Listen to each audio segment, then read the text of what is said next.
Ça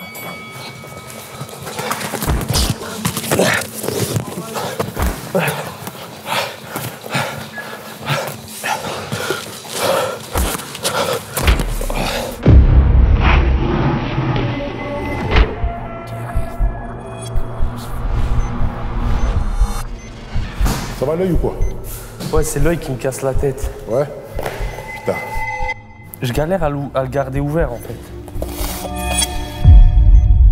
À l'UFC, le roi de la catégorie light heavyweight, c'est Alex Pereira. Quand il touche, tu tombes, demande à Jamal Hill. Et aujourd'hui, les gars, nous allons justement rencontrer un combattant français qui a signé tout juste à l'UFC. Il est dans la catégorie de tu sais qui? De Conor McGregor. Et non! Il est dans la catégorie de Alex Pereira. Et justement, il nous attend à Honner-la-Courneuve. Là, on va pas faire de curl biceps, ça va être un pur entraînement de MMA. Les gars, j'ai hâte de vous présenter Oumar Sy, qui est nul autre que le frère de sang de Omar Sy. Je rigole, c'est pas vrai.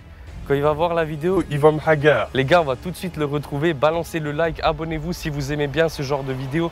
Et c'est parti. Les gars, vous vous rendez pas compte, je me rendais pas compte du bienfait que c'est d'avoir la vue. Là, tu es en train de regarder cette vidéo, tu te rends pas compte de la chance que tu as. Là, sur les 2 derniers jours, j'avais les yeux fermés. Et franchement, je vous dis, les gars, ça met vraiment une claque. Je me suis beaucoup remis en question. Profitez bien de cette vidéo, profitez bien de ce sparring. Parce que en vrai, je sais pas si je vais refaire des sparring dans mes vidéos à l'avenir. Franchement, ça fait flipper. Et aujourd'hui, au moins, j'arrive à ouvrir mon œil droit. Parce que là, dans les 2 derniers jours, je pouvais même pas ouvrir mon œil droit. Et qu'est-ce que je suis content de pouvoir ouvrir mon œil droit. C'est incroyable. Mais ouais, donc moi demain, j'aurai rendez-vous chez le médecin. J'espère que ce sera rien de grave. Mon œil gauche, j'arrive toujours pas à l'ouvrir, il me fait toujours mal. Et même quand je l'ouvre, je vois pas très bien. On verra ce que c'est demain. En tout cas, j'ai qu'une seule hâte, c'est de retrouver la vue, les gars. Mais en dehors de ce malheur, les gars, nous avons une bonne nouvelle, c'est que Tonton Tarzan et vous aussi, nous sommes officiellement sponsorisés par notre nouveau sponsor qui est MyProtein. Et franchement, les gars, ça fait plaisir. Ils ont décidé de nous faire confiance. Du coup, à partir d'aujourd'hui, vous pouvez commander avec le code IMTARZAN, vous aurez une réduction. Et là, aujourd'hui, pour l'occasion, vous avez moins 40% et même sur la Clearway et sur la créatine. Donc, si vous avez besoin d'un truc, les gars, profitez-en, profitez de la réduction. Sachez que ça soutient énormément la chaîne, ça me permet de continuer à vous faire kiffer, à vous sortir des belles vidéos. Je vous mets le lien dans la description et sur ce, bonne vidéo, les gars.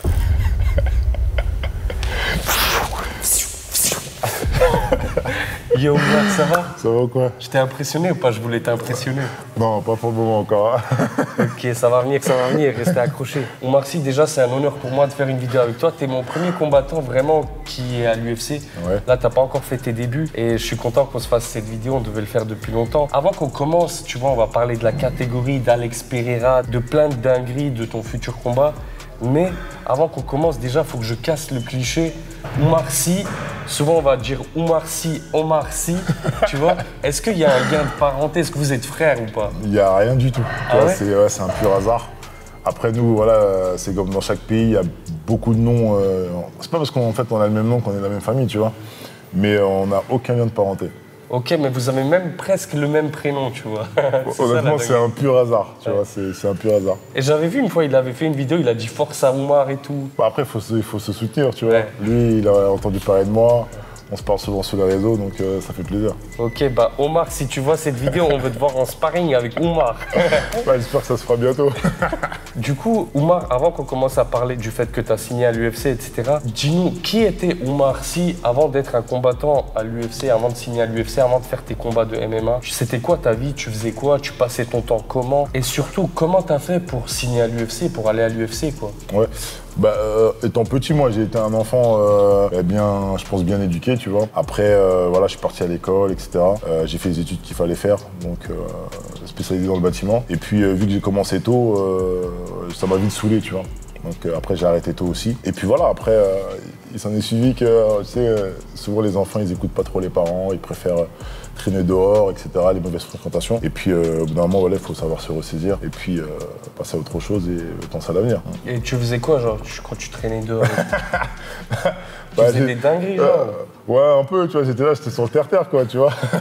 Donc tu te bagarrais et tout? Non, c'était pas, je pensais pas, ouais, un petit peu, mais j'étais pas là pour ça, tu vois. J'étais plus là pour m'en sortir. Ok. Et puis au bout d'un moment, il faut passer à autre chose. Mais comment tu as fait pour avoir le déclic? Parce que je pense qu'il y a plein de gars qui nous regardent, qui sont fans de MMA, etc. Ouais. Ils vont peut-être se reconnaître en toi et tout. Comment tu as eu le déclic de te dire, c'est quoi, en vrai, je peux peut-être le faire, tu vois, en vrai, vas-y, je vais tenter, quoi. Ben, moi, honnêtement, quand j'ai commencé les arts martiaux, je savais même pas ce que je faisais là, tu vois. Je venais juste parce que moi, j'ai toujours été un sportif. Donc, malgré tout ce que j'ai pu faire dans ma vie, pour moi, il fallait que j'aille au sport tous les jours, tu vois. Tu faisais quoi comme sport, genre? Ben, avant, c'était le foot, tu vois. Donc, malgré que je traînais dehors, je quittais mes potes pour aller au foot, tu vois. Okay. Et après le foot, j'ai arrêté. Ben, du coup, j'allais en salle, tu vois, faire de la muscu, etc. Ok. Et quand j'ai commencé les arts martiaux, ben, c'était pareil. Il y avait des cours dans le quartier tous les jours. Et je pouvais faire plein de dingueries dehors et le soir, il fallait que j'aille à la salle. Ok. Donc c'est comme ça que ça a commencé. On m'a vite proposé un combat. Mathieu Nicourt m'a vite proposé un combat et puis je l'ai fait. Et à partir de ce moment-là, enfin même à ce moment-là, je savais même pas que en fait je voulais faire une carrière, tu vois. Et puis.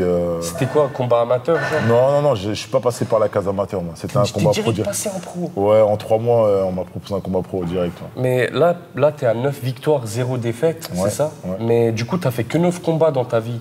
J'ai fait que 9 combats dans ma Mais vie. est-ce que tu regrettes ça? Parce que des fois, là, ça me rappelle un peu le parcours de Baki. Ouais. Il a pas fait, je crois, il a dû faire un combat amateur, je sais plus, il faut lui demander. Mais toi, du coup, tu as fait direct comme lui, tu es passé en pro. Mais est-ce que là, quand tu vois des fois des combattants qui font 20 combats amateurs, ils prennent grave de l'expérience, on va dire, sans que ça détruise leur image, on va dire? Parce que si tu perds, c'est pas grave en amateur. C'est clair, ouais. Est-ce que là, tu regrettes, tu te dis, non, c'est pas grave que tu es passé direct? Non, chacun son destin. Moi, j'ai pas le temps. Ouais. Tu vois. À l'époque, je parlais avec des potes à moi, on était dans des calculs. Parce qu'on savait que le MMA français allait être légalisé bientôt. Ouais. Et du coup, moi, j'étais obligé de combattre à l'étranger, tu vois. Et je savais que quand ça allait être légalisé, il fallait que je sois présent et en force, tu vois. C'est pas, en fait, quand c'est légalisé, je suis au milieu de tous les combattants. Non, c'est vraiment, quand c'est légalisé, il faut que je sois le numéro 1 de ma caté. Et c'est exactement ce qui s'est passé. Punaise, magnifique, magnifique. Déjà, pendant combien de temps tu as pratiqué le MMA avant de faire ton premier combat pro? Et aussi, tu as ressenti quoi à ton premier combat pro? Bah, j'avais 3 mois d'MMA, moi. 3 mois d'MMA, t'as cash combattu? Ouais, direct. Et t'as gagné comment? Putain, attends. Tu te souviens pas? Arrête l'arbitre au premier round. Non, mais je me souviens pas parce que vas-y, tu vois. Mais t'as eu des facilités ou pas? Du coup, comment ça, 3 mois, tu fais un combat, tu gagnes par TKO? Bah, je pense que j'avais des grosses qualités athlétiques. Enfin, j'ai des grosses qualités athlétiques. Et après, je suis quelqu'un qui, quand je m'intéresse vraiment à quelque chose, ça peut être dans le sport ou autre, bah, j'y vais à fond, tu vois. Donc, en plus, j'avais affronté un gars qui s'entraînait au B-Fight, Amar Nabil, qui lui avait beaucoup plus d'expérience que moi. Mais pourtant, j'ai gagné, tu vois. Après, il faut savoir que quand ça sonne, ça reste de la bagarre, hein, t'as vu? Ouais. C'est celui qui aura plus de harne qui, souvent, peut potentiellement gagner. Punaise, magnifique, magnifique. Là, des fois, j'ai mal au pouce, hein. Toi, t'avais aussi une blessure à la main, je pense que j'ai la même, non? Moi, ce que j'avais, là, si tu fais ça... Non, c'est pas du tout la même blessure. Tu penses? Non, moi, je pouvais même pas bouger le pouce. Ah, c'est une dinguerie, en fait. Ouais. Comment tu t'étais fait ça? Tu t'es pas échauffé ou comment? Non, c'est pas que je me suis pas échauffé, c'est que j'avais mis les mitaines sans bandage, d'accord? Ok. Donc, dernier round du 5x5, il reste 10 secondes avec mon partenaire d'entraînement. On part en bagarre et je lui mets un overhand et en fait, je pense que j'ai pas dû bien serrer le pouce. Et le pouce, il s'est retourné, tu vois. Retourné total? Ouais. Et donc, ah, la dinguerie! je savais qu'il y avait un problème, tu vois. T'avais Mais mal? De ouf. J'étais en train de courir ici, tu vois. Donc, j'espérais que ça soit une fracture. Et quand je suis parti faire une radio, je me suis aperçu qu'il n'y avait rien du tout, tu vois. Donc là, je savais que c'était ligamentaire. Et je me suis fait une rupture du ligament du pouce, en fait. Ah, la dinguerie! T'as pas pu t'entraîner combien de temps? En fait, j'ai été mal aiguillé. Il y a un médecin qui m'a conseillé juste de la rééducation. J'ai fait 5 semaines. Au final, j'avais toujours les douleurs, opération. Et puis, c'est pour ça que ça fait 10 mois que j'ai pas combattu. Là. Mais tu pouvais quand même t'entraîner, non? Genre là, ça va pas t'impacter pour ton prochain combat? Non, pour mon prochain combat, ça reste douloureux, mais ça va, tu vois. Ça y est, c'est Ok. bon, c'est passé. Mais non, je me suis entraîné, tu sais, bras avant, jambes, tu vois. C'était juste, fallait vraiment que je laisse reposer la main, ouais. Ok. Omar, tu peux me dire à quelle sauce tu vas déguster? Non, tranquille, on va aller tranquille. Ça a l'air d'être un bon gars et tout. J'ai vu quelques vidéos, je vois que ça boxait et tout, bien. Donc on va essayer d'échanger et de faire un truc propre, quoi. Ouais, on va essayer de donner 2-3 conseils, comme moi aussi j'aime bien recevoir 2-3 conseils à chaque fois. Et puis on verra ça après. Et là, bah, du coup, tu vas faire tes débuts à l'UFC. Ouais. Je pense que d'ici que la vidéo sera en ligne, les gens ils sauront déjà. Mais c'est qui ton adversaire déjà? Et c'est quoi la date? Et comment on fait pour regarder? Mon adversaire, il s'appelle Rodolfo Bellato. C'est un Brésilien. Il a 12 victoires pour 2 défaites. Il s'entraîne dans une bonne team avec avec l'élite des 93 kilos. Et il y a qui, genre? Il s'entraîne avec qui? Avec Pereira. Ah ouais, il s'entraîne avec le champion. En plus, j'ai parlé de lui en début de vidéo. J'ai dit que genre tu allais être celui qui allait peut-être le détrôner. Il s'entraîne avec Pereira et puis voilà, c'est un bon combattant et ça sera le 18 mai à Vegas à l'Apex. Ok, donc ouais, c'est bientôt. Et t'en penses quoi de ce gars? Tu penses que ça va se passer comment ce fight? Tu penses que tu vas le battre? Moi, je pars déjà gagnant, Ouais. toujours comme d'habitude. Maintenant, il faut rester conscient. Il a des qualités, j'ai des qualités.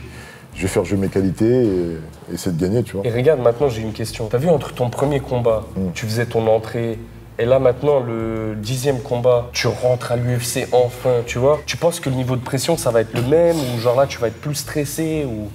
Non, plus les combats ils avancent, plus le stress il est présent. Avant, je m'en foutais parce que j'avais pas conscience que je pouvais gagner ma vie avec le sport. J'avais pas conscience que, enfin, je combattais, personne ne me regardait en fait. C'était soit mes potes ils venaient et je perds et ça reste entre nous, tu vois. Soit voilà. Et aujourd'hui, maintenant, tu vois, je passe à la télé et tout, donc je sais que ça regroupe toute ma famille, tout le monde se rejoint. Mes potes, ils font enfin, dans le quartier, ils se rejoignent pour regarder le combat, tu vois. Donc là, c'est ça qui me met plus une pression. Après, une fois que ça sonne, comme je le répète, il y a l'instinct de survie qui sort, et puis ça reste de la bagarre. Hein. Ouais, stylé. En fait, je pense, tu vois, nous les fans, genre là maintenant, on attend tellement le premier combattant français qui va arracher une ceinture, tu vois. Donc là, en vrai, je pense que tu gagnes 2-3 combats, on va commencer tous à être comme des oufs, tu vois. Oui, après, il faut tranquille, tu vois. Moi, j'ai 28 ans. Je pense qu'il y a des combattants devant moi français qui sont très très proches de la ceinture, donc ce sera sûrement pas moi qui, je pense, qui l'aura en premier. Je pense que ça va être Manon Fiorot. Ouais, mon avis, elle est très très proche, tu vois. Ouais. C'est un gros niveau, un gros bagage technique. Mais après, c'est important aussi d'avoir, pour moi en tout cas, punaise, là je pense que je vais me prendre peut-être une sauce Twitter, mais genre pour moi le truc qui va vraiment être le plus important, on va dire, même si on veut que Manon gagne la ceinture, mais c'est quand un combattant masculin va ramener une ceinture en France, tu vois, genre la vraie ceinture. Ça n'aura jamais le même impact, tu vois. C'est comme le foot féminin et le foot masculin. Ouais, c'est ça. Elle peut gagner et tout, tout le monde va être au courant, mais ça n'aura jamais le même impact, tu vois. Ouais. C'est ce qui est dommage. Mais on va se faire attaquer là d'avoir dit ça. Ah, c'est toi qui en as parlé, c'est pas moi, hein. Ah, je suis mort. Et toi aujourd'hui, t'as vu le dernier KO de Alex Pereira, du coup, du champion de ta catégorie? Hier soir. Ouais, hier soir. Ouais. Contre Jamal Hill. Ouais. Et tu te dis quoi ça? Imagine là aujourd'hui, je te mets contre Alex Pereira, tu penses que ça se passerait comment après? Je pense que ça peut se passer pareil, tu vois. Parce que vraiment, il a un gros bagage, en pied-point. Et plus les combats ils avancent, plus on s'en rend compte. Après, je pense que Jamal Hill, il avait une grosse appréhension. Là. Je sais pas pourquoi, il avait une grosse appréhension, beaucoup sur le couloir, alors qu'il est meilleur justement quand il avance. Après, voilà, ça reste un combat, et puis voilà. Hein. Donc ça veut dire qu'aujourd'hui, tu penses que tu pourrais pas vraiment battre Pereira, quoi? Bah avec une bonne stratégie, tu vois, aller à l'encontre de ce qu'il sait faire, pourquoi pas. Lutter. Ouais, lutter, beaucoup de lutte, beaucoup de sol, mais pour ça, voilà, il faut aussi une grosse condition physique. Mais après, boxer avec lui, je pense que c'est pas forcément l'idéal. Ok, on te le souhaite. Là, après ton premier combat à l'UFC, on te souhaite la victoire, bien sûr. Est-ce que tu vas call out un mec, genre? Ouais, parce que nous, on aime bien quand les gens ils call out quelqu'un et qu'ils avancent dans le classement et que ça hype, tu vois. Ouais, après moi, ça, je l'ai jamais fait parce que t'as vu, moi, quand j'ai combattu en République tchèque, j'ai combattu en Pologne, donc j'ai pas de raison de call out les gars, tu vois. Et en plus, en France, ça aurait pas eu d'impact. Là, maintenant que j'y suis, j'ai pas le temps. Ça veut dire que je sais déjà qui je veux pour l'UFC Paris. Enfin, pour moi, c'est une logique que je sois sur la carte, tu vois. En plus, ça paraît totalement logique. Je combats en mai, ça paraît totalement logique. Donc ouais, j'aimerais call out le 15e du classement. Ok, tu sais déjà c'est qui le gars? Ouais, je sais très bien ce qu'il c'est. Il est invaincu, donc je pense que pour l'UFC Paris, ça pourrait être un magnifique combat pour moi. Punaise, bah ce serait incroyable. Les gars, là, on a l'avant-première. Nous, c'est déjà là, tu vois. Après, c'est pas moi qui décide, tu vois. Moi, juste... C'est avec l'équipe, on a réfléchi et ça serait un bon combat pour moi. Ok, magnifique. C'est qui? T'es accompagné par qui là? T'es dans quel team? J'ai pas de team en fait. Je suis représenté par la team Oumar Sy et Bulgarian Top Team. Okay. Mais après voilà, j'ai des coachs de différents domaines. Et puis j'ai un coach de MMA qui est Alexis Mayol. Ça c'est peu commun. Tu penses pas qu'au bout d'un moment, genre, faudra que t'as une team, tu vois, genre comme Khabib à l'ancienne quand il était là, AKA et tout? Bah, le truc, c'est que pour le moment, ça a toujours marché comme ça. Donc, ça s'est toujours bien passé, sans séquelles. Donc, on continue comme ça. Après, le jour où on verra si ça posera problème, bah, il faudra réfléchir. Après, tous les coachs avec qui je suis sont conscients et ils me le disent qu'il faut que je me trouve une équipe. Mais pour le moment, ça marche comme ça. Et comment ça se fait, en fait, que tu t'es pas posé dans une team, on va dire, et que t'es 100% avec eux? Bah, j'ai essayé le MMA Factory. En 2018, bah, j'ai pas trop kiffé, tu vois, c'est le délire, j'ai pas kiffé. J'ai essayé plusieurs teams aussi, j'ai pas kiffé. En fait, c'est comme ça, tu vois, c'est soit t'aimes pas. Et j'ai réussi, en fait, avec tous les coachs que j'ai connus, j'ai réussi à comment expliquer ça? En fait, ils se connaissent tous maintenant. Donc, on a un groupe sur WhatsApp et puis on discute tous. Donc, on sait ce que lundi je vais faire, ce que lundi après-midi je vais faire, ce que lundi soir je vais faire et tout le monde le sait. Donc, c'est bien comme ça. Punaise. Bah, après, en fait, je sais pas comment l'expliquer. J'ai pas de team, c'est-à-dire que je représente pas d'équipe, mais en soi, j'ai une grosse équipe avec moi. J'ai mon coach de grappling, j'ai mon coach de lutte, j'ai mon coach de sol, mon coach de MMA, de pied-point, j'ai mon préparateur physique, tu vois, donc j'ai une grosse équipe. Et tous ces gens-là, en fait, à la base, ils se connaissaient pas, et moi, j'ai fait en sorte qu'ils se connaissent maintenant. Donc ils collaborent ensemble, en fait. C'est-à-dire que même En gros, c'est comme si c'est une team. C'est pareil, c'est juste qu'on n'a pas de nom, en fait, tu vois. C'est tout. C'est juste qu'on n'a pas de nom, et pour le moment, ça marche bien comme ça, tout le monde est satisfait, et puis voilà. Omar, Yes. on est obligé de s'échauffer là avant de commencer? Avant la bagarre? Obligatoire. Ah ouais? Obligatoire. C'est des erreurs, ça, que pas mal de personnes font. Et manque d'échauffement est égal blessure. Ah ouais? Tu sais qu'il y a une légende, un proverbe légendaire qui dit « Arrête de t'échauffer, ça sert à rien ». Tu peux faire comme ça pendant 10 minutes, le mec Tyson il arrive, il te met un coup de poing, après il se casse. Oui. Et tu dis merde, j'ai perdu mon temps quoi. On y va à l'ancienne. Ah, après, t'as vu, le monde est fait de plein de choses, donc ceux qui disent ça, moi personnellement, je pars du principe qu'il faut s'échauffer quand même. Et tu t'as toujours fait ça? Parce que là, en fait, Toujours. les gars, avant, on n'a pas filmé, mais il a pris beaucoup de temps pour s'échauffer. Et là, il m'a dit de faire pareil. Pourquoi tu trouves que c'est si important de s'échauffer? T'as déjà... Bah, c'est comme dans le combat, quand tu vas combattre, tu t'échauffes, tu vois. C'est-à-dire que quand tu t'échauffes, tu demandes à ton corps de se réveiller, tu vois. Ouais. Bah, c'est pareil. Et tu l'as toujours fait? Tout le temps. Et les rares fois où je l'ai pas fait, blessure. Sérieux? Tout le temps. T'as déjà eu des mauvaises expériences à cause de ça, du manque d'échauffement? T'as déjà eu une blessure de ouf, genre? Pas des grosses blessures, mais des blessures qui vont m'encombrer pendant un petit moment, tu vois. Ouais. Qui vont traîner pendant 2-3 semaines, et souvent c'est avant les combats, avant les échéances, tu vois. Donc là, tu vois, on n'a pas fait de montée de cœur, mais des articulations tranquilles, tu vois. Ouais. Un petit peu d'articulation et... Omar, là, j'ai une question pour toi. Attends, je fais genre, je prends le téléphone. Omar, là, j'ai une question pour toi. Elle est un peu what the fuck, tu vois. Mais c'est un peu marrant, tu vois, vas-y. Si t'as le choix, t'es obligé de choisir une des deux options. Soit tu gagnes 50 millions dans ta carrière et tu prends 11 KO consécutifs, ou soit tu gagnes 1 million au total, que 1 million, mais tu gagnes tous tes combats, mais tu les gagnes à la décision. Tu choisis quoi? Je choisis les 1 million. Ah ouais? Ouais, parce que pour moi, une carrière, c'est très court. Et dès que ta carrière elle est finie, on t'oublie. Et les 11 KO, ça a des répercussions incroyables pour l'avenir, tu vois. Tu pars niveau santé? Ouais, niveau santé. Ah, ben, le sport de combat, il faut penser à la santé d'après, tu vois. Donc, non, je prends les 1 million et puis voilà. T'en penses quoi, toi, du coup, quand tu vois des mecs genre Tony Ferguson, tu vois, il se mange que des KO, il continue, il n'arrête pas, il fait que de combattre. Et des gars qui, à l'époque, il les aurait peut-être détruits, là, ils continuent de combattre. Toi, c'est un truc que tu ferais ou tu ferais pas? Non, moi, c'est un truc que je ferais pas. Même à 30 ans, hein, si je vois que je me mange 3 KO au point de dormir par terre et tout, moi, tu vois, je pense que je raccrocherai les gants, tu vois. Direct? Ouais, ben après, en fait, j'ai pas de mal à me détacher des choses, tu vois. Moi, je pense à l'instant présent et un peu au futur, mais je pense surtout au futur d'après-carrière, tu vois. Si on est là et qu'on souhaite combattre et prendre de l'argent, parce que c'est le nerf de la guerre, tu vois. Quand tu vois des combattants qui ne veulent pas aller à l'UFC, ils préfèrent aller dans d'autres organisations pour prendre plus d'argent, c'est parce qu'ils savent qu'une carrière, c'est court. Et il faut penser à après. Mais moi, personnellement, je préfère préserver ma santé et puis voilà. Ok. T'en penses quoi, toi, du coup, des gars qui vont dans d'autres orgas, qui gagnent grave de l'argent, tu vois, mais on va dire, ils vont jamais être dans la ligue numéro 1, quoi. Pourquoi toi, t'as pas fait ça, par exemple? Genre, pourquoi t'es pas allé au PFL? Bah, moi j'en avais l'opportunité. Hein. J'avais toutes les opportunités qui se sont ouvertes. J'avais le One, j'avais le PFL, j'avais le Bellator, j'avais le KSW, j'aurais pu y rester. J'avais toutes les opportunités, mais moi, dans ma tête, je voulais aller à l'UFC. Moi, je voulais aller à l'UFC, tu vois.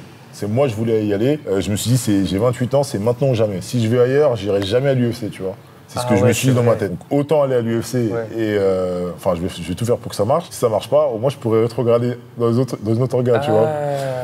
Et c'est comme ça que j'ai réfléchi. Et puis je me suis dit, écoute, l'argent, c'est pas grave, on met ça de côté et puis on va essayer. Ok, bah de toute façon, après quelques victoires, le salaire il augmente, je pense. Et puis... Bah, le contrat se renégocie. Après, voilà, ça sera toujours pas ce qu'on m'a proposé ailleurs, mais on va faire avec. Hein. Pas grave, faut que tu prennes la ceinture. c'est loin, mais on va essayer. Après, t'as que 28 ans. Moi, j'ai vu tous les gars de ta caté, genre Jiri, Alex Pereira, Blachowicz, Magomed et tout. Ils ont tous plus de 30, 31 ans. Tu vois. Grave. Ils ont tous 33, 34 ans. Ça veut dire que t'as le temps encore en vrai.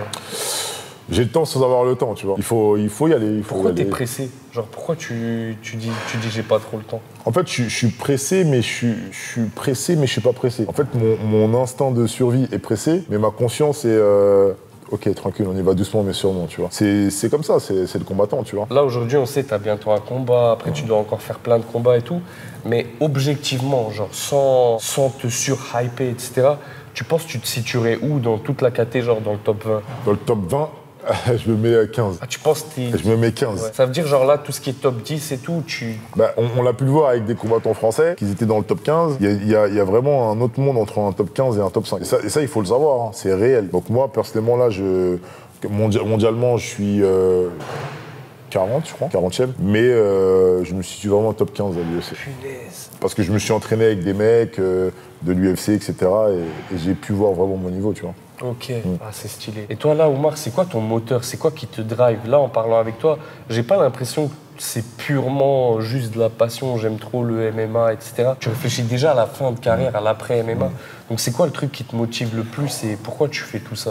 Avant, je le faisais pour moi. Maintenant, honnêtement, je le fais uniquement pour mes enfants, tu vois. Ok. La vérité, c'est... T'as des enfants? Ouais, Félicitations. j'ai 3 enfants, moi. Sérieux? Ouais. Ah bah, félicitations. Ouais, merci. C'est uniquement pour ça. C'est le seul moteur, c'est la seule source de motivation, tu vois. Punaise, est-ce que ça t'y penses, genre quand t'es dans la cage et tout, tu te dis là, vas-y... Non, parce que j'ai cette facilité à me déconnecter, tu vois. Donc à ce moment-là précis, j'y pense pas forcément, mais je sais pourquoi je le fais. Ok. Je pense que si ça avait été uniquement pour moi, j'aurais jamais eu la même motivation. Ah ouais. Mais quand t'as des enfants, t'as vu, frère, pour C'est t'arrêter, c'est chaud, frère.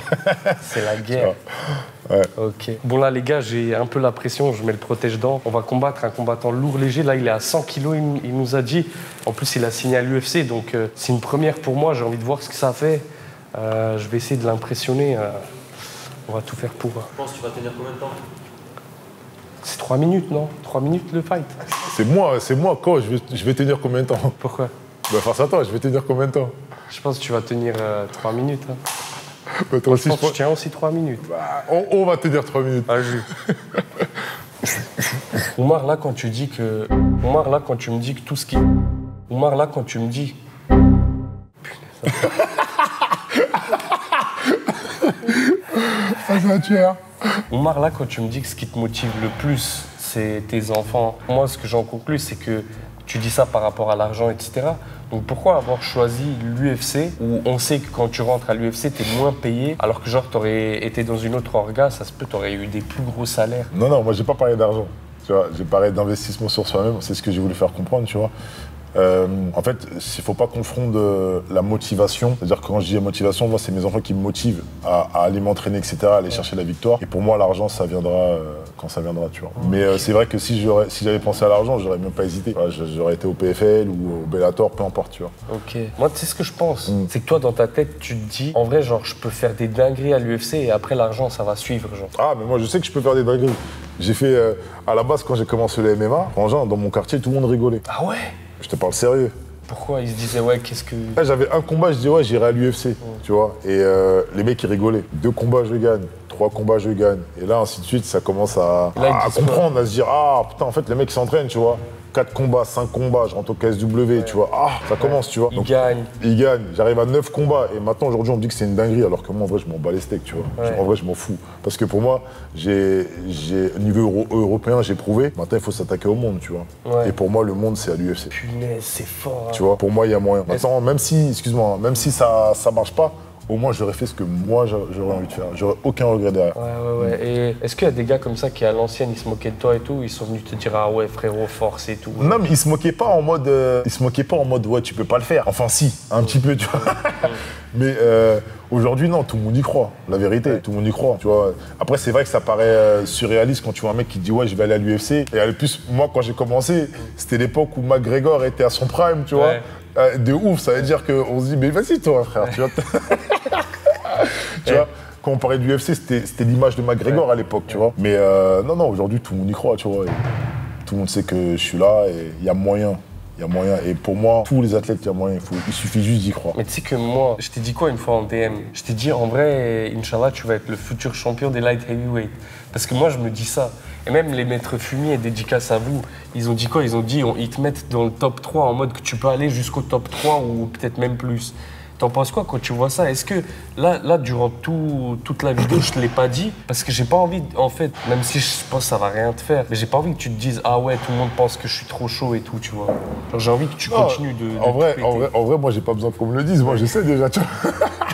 Moi je sais. Mais après voilà, il faut vraiment, comme je dis, j'ai cette facilité à me déconnecter des réseaux sociaux, de ce qu'on peut se dire. Moi, je viens pour le combat, je viens pour uniquement la gagne. Donc, on est concentré, on vient pour gagner et monter tranquillement, tu vois. Maintenant, on va faire un round de 3 minutes de pied-point. Et puis, j'espère que je vais m'en sortir.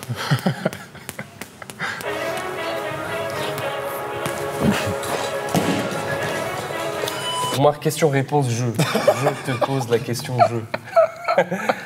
Imagine, tu es obligé d'en choisir une de ces options. Je vais prendre 2 gars de ta catégorie. Ouais. Soit tu combats contre Alex Pereira, là maintenant avec ton niveau actuel, mais t'as pas le droit de l'emmener au sol, t'as pas le droit de l'emmener au sol. Ou alors tu combats Magomed Ankalaev, je crois qu'il est 2e ou 3e de la catégorie, mais t'as pas le droit de sprawler quand il essaie de t'emmener au sol.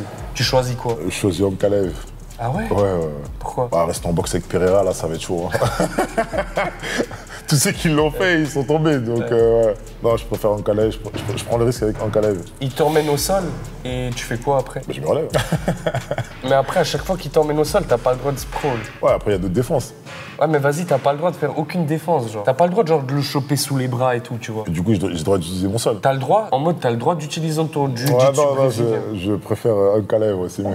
Okay. C'est moins de risque en vrai que rester debout avec Pereira. Ok. Qu'est-ce que ça donnerait maintenant un combat entre toi, et je pense que ça va arriver un jour, toi et Johnny Walker? Genre il est un peu fou et tout, genre t'aimes bien les gars comme ça, on sait pas ce qu'il va te faire. Moi, ouais, bon après je suis jamais tombé sur ce genre de profil, mais je pense que je gagnerais. Ah ouais? Je pense que je gagnerais en vue de son style, je pense que je suis meilleur en strike, en lutte et au sol. Honnêtement, de ce que je vois, hein, tu vois. Après, ce qu'on peut pas lui enlever, c'est qu'il est hyper imprévisible, tu vois. Il te fait des trucs un peu farfelus. Ouais. Ok, stylé. Ok, Omar, là, c'est une question vraiment what the fuck plus. Mais j'aime bien les poser, ceux-là, là. C'est le beau truc du moment. T'as vu, moi, c'est la jungle. C'est Tarzan, la jungle et tout, tu vois. Imagine, là, c'est un combat, mais ça n'a rien à voir avec le combat, c'est un combat à mort. Et je te donne quelques animaux, et tu es obligé d'en affronter un. Mais l'animal, il va pas s'enfuir, c'est à la vie, à la mort. Soit tu fais un combat contre un loup, tu captes, tu dois le tuer, soit tu le tues, soit il te tue, un des deux. Soit contre un aigle, t'as vu les grands aigles, là, contre un aigle, soit contre un anaconda. Soit contre un grizzly, un ours brun, ou soit, quel animal je pourrais dire?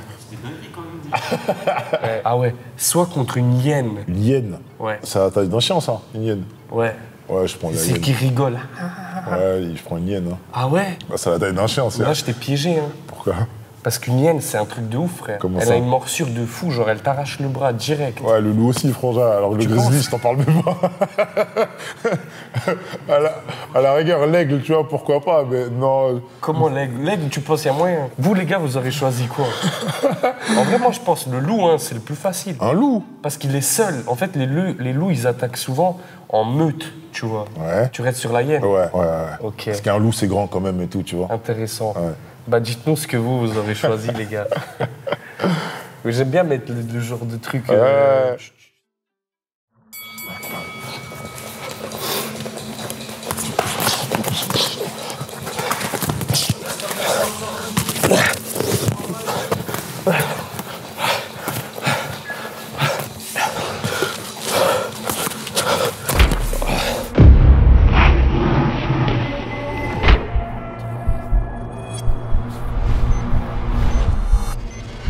Ça va l'œil ou quoi?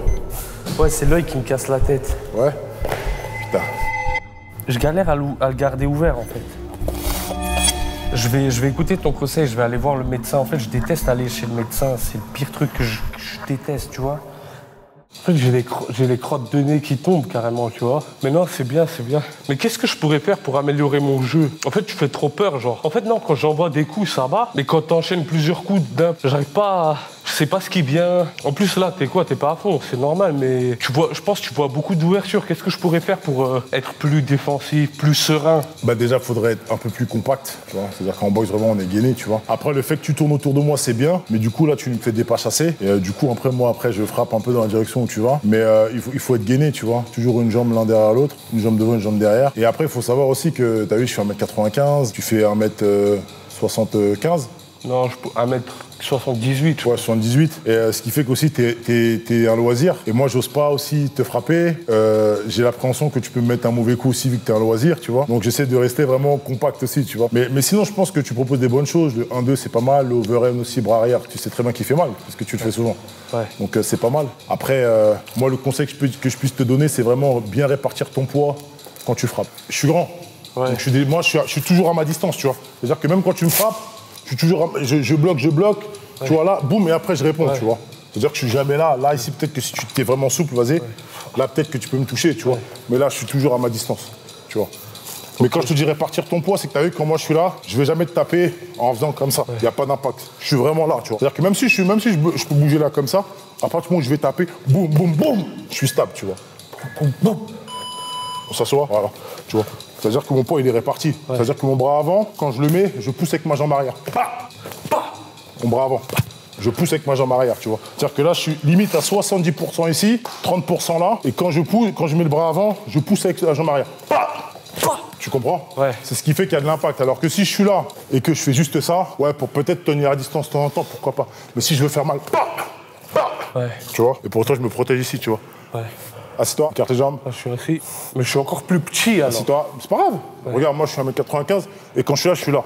Je fais ta taille. Mais au moins mon impact, on sait que la force sort du sol, tu vois. Ouais. Ouais. Assieds-toi. Et après, il faut trouver la coordination. Toi, t'as plus de puissance déjà. Parce que vraiment, tu pousses des jambes. Mais c'est pareil pour la droite. C'est pareil pour l'overhand, c'est pareil pour le crochet au corps. Tout part des jambes, tu vois. C'est-à-dire que tu peux mettre la plus grosse droite que tu veux comme ça, elle me fera sûrement mal, tu vois. Ouais. Mais si tu la mets comme ça, avec le corps, là, c'est pas bon. Mais en combat, genre, t'as vu, à la limite, on est posé. Attends, j'arrive pas à l'enlever. Ouais, il est bien. Prochox, merci. Ils m'ont fait un cadeau. Ouais, du coup, je disais quoi? Toi, t'as vu là, quand on est posé et que tu me dis transfert de poids et tout, parce que j'ai entendu plein de fois le transfert de poids. Mais dès qu'il y a un gars en face de moi qui bouge et tout, qui frappe, j'ai pas trop le temps de penser aux jambes, d'envoyer ça. Bah, toi, genre là, t'es dans un combat à l'UFC contre un mec, tu te dis, vas-y, là, je lui envoie une, deux, bam, je lui mets tout le transfert. Genre, tu penses à ça et tout? Bah, tu y penses, ouais. Après, c'est une question d'habitude, tu vois. C'est des formes de corps qui, si tu l'as pas fait 1 milliard de fois, et même quand tu fais 1 milliard de fois, on n'arrive jamais à le faire parfaitement, tu vois. Maintenant, le topo, c'est quoi? C'est que dans un combat, il y a celui qui se fait cadrer et celui qui cadre. Là, tu me cadres, avance. Du coup, c'est toi qui me cadres. Moi, je bouge. Ouais. Là, je suis là. Mais quand je te réponds, je peux pas te répondre comme ça. Ouais. En fait, quand je te réponds, c'est pour te sanctionner. Je trouve ma bonne distance. Vas-y, cadre-moi, cadre-moi, cadre-moi, cadre-moi. Et quand je décide de te répondre, tu vois. Et là, je continue à bouger. C'est là que tu mets le transfert. C'est là que je mets le transfert. Là, je continue à bouger. Boum, boum, boum. Dès que je décide de répondre, ouais. Tu vois, c'est pareil pour tout, ça peut te paraître pour les amener au sol. Ouais. C'est moi qui décide en fait. Mais du coup, si je me laisse acculer contre la cage, ça y est, c'est KO. Là, vas-y, viens. Ouais. Là, je suis en panique, je vais te répondre, on envoie des crochets. Non, c'est moi qui décide, je vous garde toujours ma distance. Je bouge et dès que je décide de frapper, boum, je me stabilise, tu vois. Ouais. Donc voilà quoi, tu vois, c'est à peu près ce derrière. Quand tu vois, par exemple, un mec comme Adesanya, c'est son jeu. Il se fait souvent cadrer, il bouge. Et quand il décide de répondre, il se stabilise, il sanctionne. Et après, il repart. Mais ça, c'est la coordination, tu vois. Tu peux le faire 1 milliard de fois, ça suffira jamais assez. C'est ce qu'il a fait contre Pereira, non? Exactement. Ça suffira jamais assez. C'est ça qui est ingrat dans les sports de combat. Et c'est ce qui est compliqué à faire, en fait, tu vois. C'est toujours plus facile d'attaquer, tu vois. Ouais, explosif, et il faut savoir sanctionner les gens, tu vois. Et ça, c'est le plus compliqué. C'est comment ton œil? Chaud? Mais c'est pas ta faute, hein, frère. Ça m'est arrivé plusieurs fois, déjà. Je galère à le garder ouvert, en fait.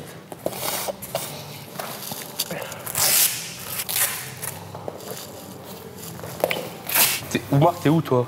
Ta droite. Ah, t'es devenu aveugle. Non, astaghfirullah. Non, en vrai, là, je finis la vidéo, je pleure. Voilà ce que ça fait de tourner contre un gars de l'UFC. En vrai, tu sais ce que je comprends pas, frère, c'est... Peut-être qu'en fait, je te jure que c'est pas fait pour moi, gros, je te dis la vérité. Parce que je me prends un jab dans l'œil, mon œil il pleure, je peux pas continuer. Les gars qui combattent, ils se prennent des doigts dans l'œil. Genre, t'as vu Chris Weidman, ce qu'il a mis au gars, il lui rentre tout son pouce dans l'œil. Ouais. 2 fois, genre combo de pouce, il lui a limite sorti l'œil, le gars il continue à combattre. C'est une dinguerie, frère. Non, c'est une question de mental et ça se trouve, t'as réellement un problème à l'œil, donc il faut faire consulter, il faut voir ce qu'il y a, tu vois. C'est aussi ça. À la base, j'avais un bouton dans l'œil, Ouais. tu vois. Avec Saladin et tout, je lui ai montré aussi. La docteure, elle m'a mis des gouttes, elle m'a prescrit des gouttes, je les ai mises et tout. Mais à chaque fois que je prends ne serait-ce qu'un jab dans l'œil, c'est fini. Faut faire consulter, c'est le seul conseil que je puisse te donner. Hein. En vrai. On sait jamais, tu vois. Ouais, mais soyez pas tristes, les gars. Jamais. Soyez pas tristes, c'est pas de sa faute, hein. C'est pas de sa faute, mais en dehors de ce délire d'œil là qui est arrivé, c'est pas grave. Mais en dehors de ça, qu'est-ce que t'en dis, genre? Non, moi je pense que on a tous des qualités et des défauts. Et même quand on pense qu'on est archi fort, on a toujours des défauts. Donc c'est ça, c'est un sport où même en étant champion, tu dois toujours continuer à travailler. Donc t'es obligé de passer par ce palier-là pour pouvoir progresser, tu vois. Ouais. Donc tu fais des bonnes choses, tu fais des choses moins bien. Et comme moi, je fais des bonnes choses et je fais des choses moins bien, comme un autre et un autre et un autre, ça s'arrêtera jamais. Donc il y a des très bonnes choses. Maintenant, voilà, il faut vraiment concentrer son esprit. Comment je peux faire mal à mon adversaire et comment je peux ne pas me manger trop de coups, tu vois. Ouais, Et puis après, le reste, ça va, parce que t'as déjà cet instinct de... T'as ce truc, tu vois. Ouais, j'ai envie de continuer, tu vois. T'as ce truc, donc si t'as vraiment envie de le faire, fais-le. Ouais. Parce qu'après, il sera trop tard. Ouais.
Allez.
Qu'est-ce que t'as pensé de ces 3 minutes? Bah, je pense que ça bouge pas mal. Après, voilà, il me frappe en bougeant, donc ça n'a pas forcément d'impact. Mais je pense qu'il y a quelque chose à faire. En vérité, je pense que c'est vraiment pas mal. Après, comme on dit, il faut s'entraîner pour pouvoir progresser. C'est bien la vidéo sur Jean. Ah ouais? C'est pas mal. Puisqu'après, tu fais On n'avait pas le droit. Ouais, nique sa mère. Oumar, désolé d'avoir pété le délire. Les gars, désolé là de cette situation, mais bon, moi j'ai kiffé, on a bien parlé, on a bien combattu. Je vais écouter ton conseil, je vais aller voir le médecin. En fait, je déteste aller chez le médecin, c'est le pire truc que je déteste, tu vois. Mais là, je pense que c'est trop, tu vois. Ouais, pas le choix, frère, c'est la base. On arrête sur ça, la vidéo, c'est la base, les gars. Donnez beaucoup de force, les gars, à Oumar Sy. Montez dans le train, là, parce qu'on vous voit, ceux qui veulent pas monter dans le train maintenant. Et après 3-4 KO, vous allez tous dire « Ouais, j'étais là depuis le début », alors que c'est pas vrai. Et abonnez-vous à la chaîne si vous aimez bien ce genre de vidéos. À très bientôt, je vous ferai une nouvelle de l'œil. Et bisous sur ce, n'oubliez pas, Jungle Squad.